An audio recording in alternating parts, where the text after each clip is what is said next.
perjalanan karir juga sempat lumayan panjang juga ya di Sesnek, lumayan lama gitu.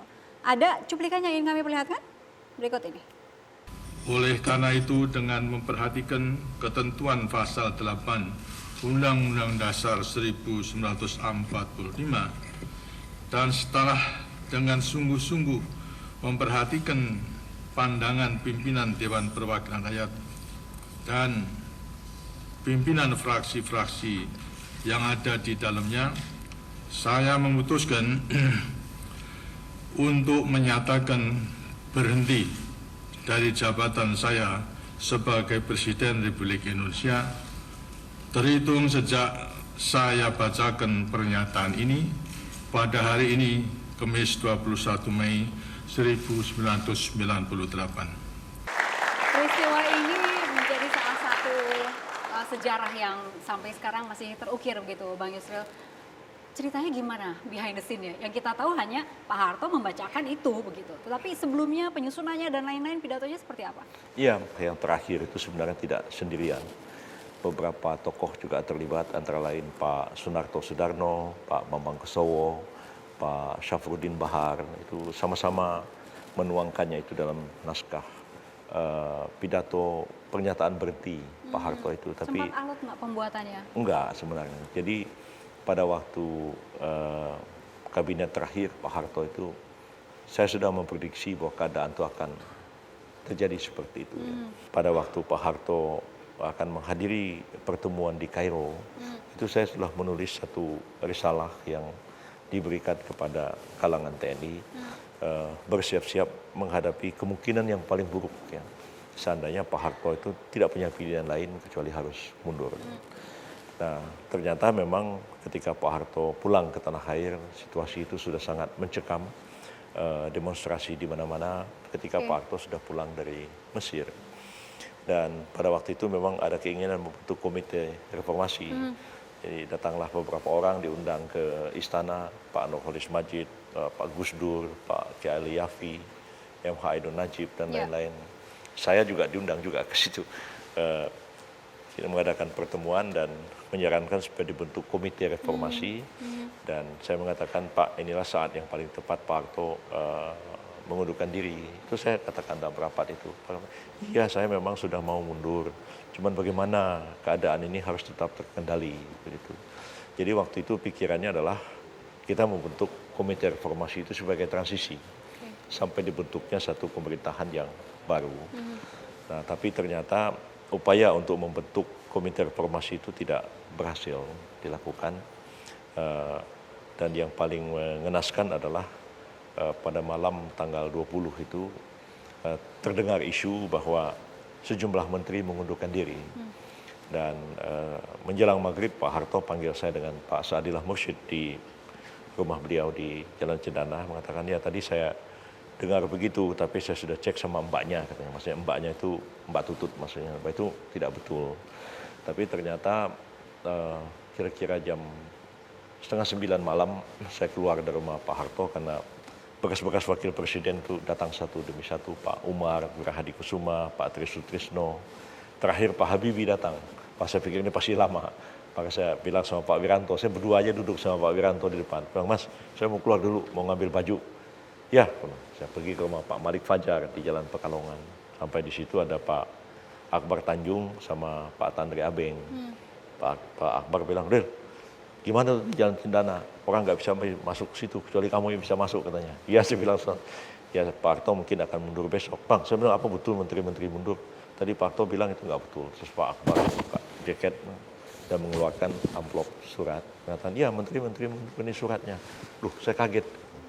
Dan surat itu saya bawa ke Jalan Cendana dan saya lapor ke Pak Harto, berdua dengan Pak Sadillah, bilang, Pak, ini surat menteri-menteri mundur.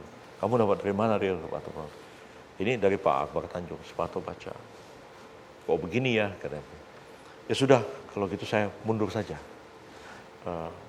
Disiapkan bagaimana berhentinya. Dan itu Pak Harto masuk ke dalam, nggak keluar-keluar lagi sampai pagi. Jadi saya malam itu harus mutar otak. Bagaimana caranya membuat skenario presiden berhenti. Itu dari jam kira-kira jam setengah 10 malam sampai pagi. Nah, situlah datang Pak Syafruddin Bahar, Pak Bambang Kesowo, Pak Sunarto Sudarno ke Jalan Cendana juga untuk menyiapkan sama-sama naskah pengunduran diri Pak Harto. Saya harus meneleponi banyak orang, termasuk meneleponi Ketua Mahkamah Agung almarhum Pak Sarwata, karena prosedur berhentinya presiden itu tidak menggunakan cara yang normal. Jadi saya harus mencarikan jalan keluar konstitusionalnya, bagaimana supaya berhenti. Makanya tadi seperti didengar Pak Harto mengatakan, saya menyatakan berhenti. Ya, bukan mengundurkan diri, bukan minta berhenti, bukan meletakkan jabatan. Itu saya menggunakan kata-kata menyatakan berhenti. Jadi itu statement sepihak, karena presiden tidak menyatakan itu di hadapan MPR. Presiden kan dipilih oleh MPR. Dan ya banyak hal-hal yang kan sangat mencekam ya. Tapi saya melihat Pak Harto sangat tenang. Pagi-pagi menjelang keluar dari rumah itu masih sempat saya ngomong sama beliau, Pak, ini naskah pengunduran dirinya sudah diketik. Pak Harto bilang sama saya, Bril, kamu tulis itu kabinet saya nyatakan dimisioner. Gitu. Saya bilang, enggak Pak, kabinet tidak dimisioner. Ya, Bapak berhenti, kabinet dilanjutkan oleh Pak Habibie. Ya, tapi nanti kalau saya tidak bilang begitu, Habibie susah membubarkan kabinet. Tapi Undang-Undang Dasar nggak bilang begitu Pak. Ya sudah, kalau kamu nggak tulis, sini saya tulis sendiri. Jadi diambil pulpen di tangan saya, beliau tulis. Di belakangnya itu ada tulisan tangan Pak Harto mengatakan, saya nyatakan kabinet dimisioner. Ada tambahan beliau mengatakan, saya mohon maaf kepada seluruh rakyat Indonesia selama saya memimpin bangsa dan negara kalau ada kekhilafan dan seterusnya. Itu tulisan tangan Pak Harto. Dan itu dibacakan Pak Harto, semua? ya dibacakan. Pak Harto tenang gitu. Saya pun agak tertegun melihat Pak Harto keluar dari menjelang keluar dari istana. Ya, saya dari rumah beliau, saya sudah lebih duluan jalan dan sampai di sana itu masih senyum-senyum, membacakan pidato dengan tenang. Jadi jauh sesudah peristiwa itu terjadi saya merenungnya. Andai kata Pak Harto itu sama seperti Husni Mubarak ya, atau seperti Muammar Gaddafi, atau seperti Bashir di Syria sekarang. Apa yang terjadi di negara ini itu enggak terbayangkan bagi saya. Ya. Karena itu saya ingat betul malam 20 Mei, Pak Amin Rais pada waktu itu akan membawa ribuan mahasiswa untuk demonstrasi 20 Mei, Hari Kebangkitan Nasional di Tugu Monas di depan istana. Pak Prabowo dengan saya itu jam 3 malam membujukin Pak Amin, Pak Amin jangan Pak Amin. Saya sampai mengatakan Pak Amin ya, Pak Harto ini ya masih punya kekuatan dan militer itu masih patuh kepada beliau. Urusan Pak Harto mundur tuh biarlah kami yang ngurusi. Yakinlah Pak Harto tuh akan mundur ya. Tapi kalau Pak Amin paksa terus beliau tuh marah, terus memerintahkan supaya itu ditembak. Ini jadi Tiananmen Jakarta ini. Pak Amin tolong sabarlah gitu. Akhirnya Pak Amin tidak jadi.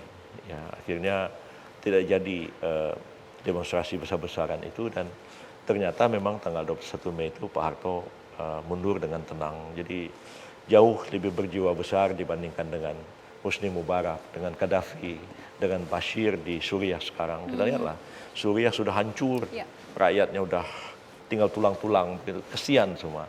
Tapi Pak Harto ya bagaimanapun ya dengan segala kekurangan yang ada pada beliau, ya Pak Harto itu tetap berjiwa besar dan mundur dengan cara yang lebih bijak. Baik. Tapi Pertama masuk kelihatan gimana nih? masih culun.